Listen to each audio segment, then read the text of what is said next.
Welcome to The Explainer. So glad you're joining us. If you're a focused learner looking to seriously level up your game, well, you're in exactly the right place. Today, we're unpacking something incredibly potent. We're looking at a 57-year-old self-made millionaire's ultimate brain dump of life, money, and career advice. Imagine taking nearly 6 decades of hard-won experience, massive successes, and honestly, some pretty painful failures, and just distilling all of it down into a singular masterclass designed specifically for someone in their 20s. That is exactly what we're going to unpack today. I want you to really anchor your mindset right here for the rest of this explainer. Just imagine it. Your future, much more successful self somehow figures out time travel, walks into your room right this second, and literally hands you the cheat codes to life.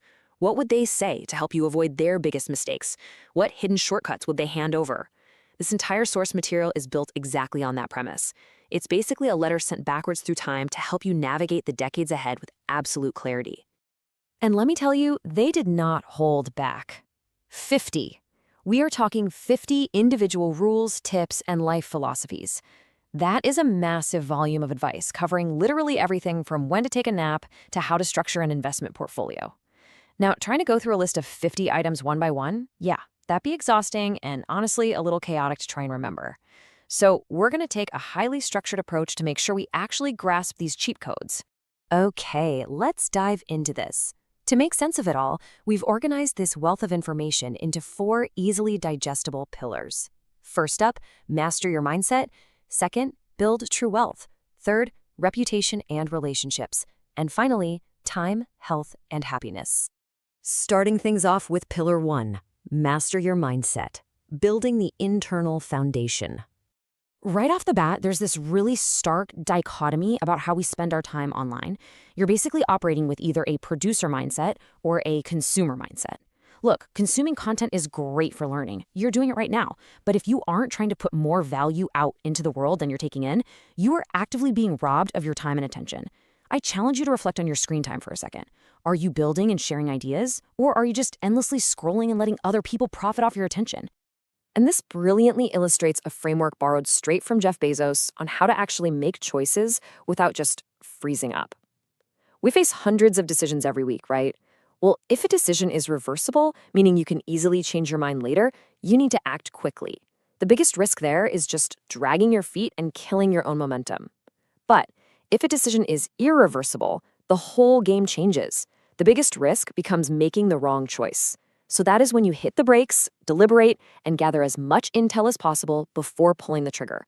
Now, this next one is absolutely crucial. It's probably the biggest mindset shift in the whole explainer. Don't strive to be the best. Strive to be the only. The source points out that you do this by combining seemingly unrelated skills. Like, think about Steve Jobs. He didn't just know technology. He blended a passion for typography and calligraphy with tech, which created Apple's completely unique user interface. By combining your unique, totally unrelated interests, you stop competing in this crazy crowded race to be the best, and you simply become the only person doing exactly what you do. That makes you completely invaluable. All right, moving on to Pillar 2, build true wealth, external execution, and finances. So how do we actually handle the money? The source gives us a really specific step-by-step paycheck routine. Let's walk through it. The literal moment you get paid, 50% goes to your absolute needs. We're talking rent, food, electricity, the basics. Next, 20% goes straight into a high-yield savings account for emergencies. And that remaining 30%, you use that to absolutely crush your high-interest debt, like credit cards or car loans. Then, once you are finally debt-free, and this is where it gets fun, step 4 kicks in. You take that 30% and split it. 25% goes into safe investments for retirement, and you take the last 5% for risky plays. Starting a side hustle, launching an online business, investing in yourself. It's a clear, unshakable formula for building true wealth. But wait, how do you maximize that income in the first place? You've got to choose between working hard and working smart. Traditional hard work, like, say, opening a physical brick-and-mortar store, requires massive capital and is notoriously difficult to scale up. But working smart? That means fully embracing new tech. The source highlights e-commerce powered by AI store builders as the ultimate modern example here. It is infinitely scalable, it gives you total geographical freedom, and tools exist right now that can literally build the entire infrastructure for you in minutes. True wealth today belongs to the tech-savvy who leverage AI, rather than just breaking their backs in old traditional systems. Which leads us perfectly into Pillar 3, reputation, and relationships, how you interact with others. I absolutely love this. If you're everyone's cup of tea, you're a mug. The point here is you have to reject the idea of being vanilla. It's so tempting, especially in your 20s, to try and please everybody, to just fit in seamlessly. But the source practically begs you to watch what normal people do just so you can intentionally do the exact opposite. Think about it. If you do what everyone else does, you're going to get the exact same average results they get. You have to be bold enough to be polarizing. Be completely unapologetically yourself. Because if you're trying to be everyone's cup of tea, you're just a mug. And a huge part of not being vanilla is leaning into your unfair advantage. Now hold on. This isn't about cheating. It's about recognizing the specific circumstances or weird natural quirks you possess that other people just don't have. The source actually uses their own dyslexia as an example. Instead of looking at it as a weakness, they realized it forced them to become an incredible, out-of-the-box problem solver. So what is your unique quirk? What comes super easily to you that is just a massive headache for everyone else? Find it and turn it into your superpower.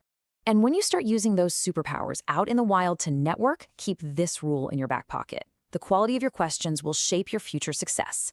The source warns strongly against sending generic, lazy messages to successful people. Look, if you slide into a mentor's DMs with a simple, "Hey, can we chat?" you have already lost. But a thoughtfully crafted, highly specific question, that shows you respect their time and it commands a meaningful, incredibly valuable response. Let's move to our final pillar, pillar 4, time, health, and happiness, long-term longevity. We're going to rapid fire through some essential physical and daily habit tips here. First off, never be embarrassed to take a power nap. Highly productive millionaires absolutely swear by them. Second, protect your back and your posture at all costs. Seriously, stop slouching over your keyboard right now. As the source hilariously points out, you can buy new teeth, but you absolutely cannot buy a new spine. Third, put the phone down. Stop trying to capture every single moment for social media because you're actually missing the experience itself. And fourth, enjoy the journey. The destination is just a brief little moment that fades quickly, but the ride, that lasts forever. To really protect that journey, you've got to understand the true cost of things. Paying with money is a direct, transparent thing, but paying with time, that is the hidden, irreversible cost of so-called free things. Listen, if an app, a service, or an opportunity isn't costing you money, it is almost certainly robbing you of your time. And while it feels like you have an infinite supply of time in your 20s, it's actually your most finite, rapidly depleting asset. You have to guard it fiercely. So what does this all mean for you right now? We started this whole explainer by imagining your future self coming back to give you advice. Well, looking at everything we've covered today, from adopting a producer mindset to dialing in your paycheck routine to fiercely protecting your time, if your 57-year-old self walked into the room right now and looked at how you spent the last 24 hours, what is the very first thing they would tell you to change? Don't just ponder it. Take that answer and act on it today.